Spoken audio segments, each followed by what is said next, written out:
For as good as Green Bay was last season, they were equally as bad against the NFC North. They didn't beat the Lions, they didn't beat the Vikings, and they even lost to the Bears once. Jordan Love said that lingered with the Packers this offseason, and today they proved that this time around, things are different.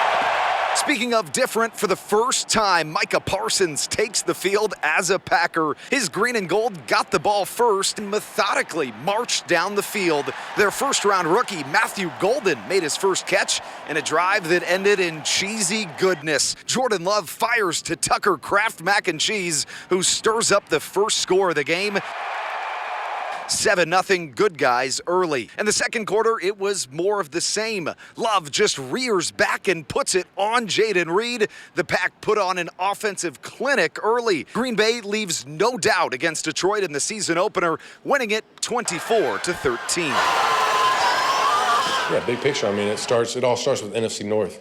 So to have a North team come in here week one, be able to get the job done, to go 1-0 in the North is, the start we wanted right there. But big, just picture for us right now is, Super Bowl's down the road, but it all starts with the NFC North. Obviously, anytime a divisional opponent, and who in particular, that's kind of had their way with us the last 3 times here at Lambeau, I was just really proud, and I think of the energy our guys brought, not only in the first half, but I thought we matched it to start the second half as well. I'm joined now by our Packers senior writer, Jason Wilde. And Jason, we spent, and you especially spent so much time talking about what we'd see this year. It was kind of nice to just actually see it.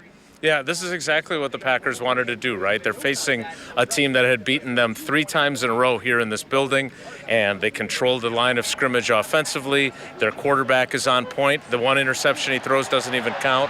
Their defense is dominant, and oh, by the way, the guy that they just gave $188 million to was fantastic, even when he wasn't getting the big sack at the end. So let's start there. Obviously, everybody's going to be talking about that big sack at the end that Micah-Parsons has, but in limited snaps, he made a big impact over the course of the entire game. What are some of those little things that we may not pick up on right away that he is doing to make the Jared Goffs of the world's lives more challenging? Yeah, look, there were 2 plays in particular that I think he showed the impact he can have without getting the sack that he had late in the game.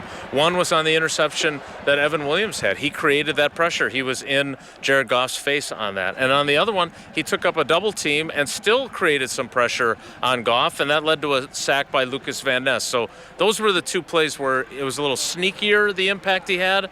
But look, Jordan Love told us in the middle of the week that he had this vision of him coming out and getting a sack on 3rd down in the opening series. It didn't quite happen that way, but he got it in the 4th quarter. So, Jason, of course, it's a huge deal that the Packers beat the Lions of all teams, but with how good of a team the Lions are, did the Packers put the rest of the league on notice this year that they made that next step and could be a real Super Bowl contender? Look, they felt really good about this team before they got Micah-Parsons, so now they feel even better. One of the questions that you heard me ask Jordan Love, though, was about, you guys had confidence, but does this confirm the confidence you had? And you heard his answer. He very much feels like this was a confirmation of them. Okay, we are the team that we think we are.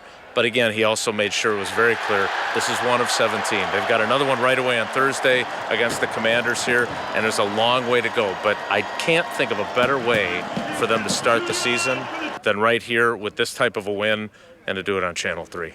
And you mentioned they'll be right back here on Thursday hosting the Commanders. And Matt LaFleur said he told his guys to enjoy it for 5 minutes or 5 hours or however long it might be. But it's not going to be long until we're right back here talking about, hopefully, a Packers win over the Commanders. For now, for Jason Wilde, I'm Andrew Banstra, signing off from Lambeau Field with News 3 Sports.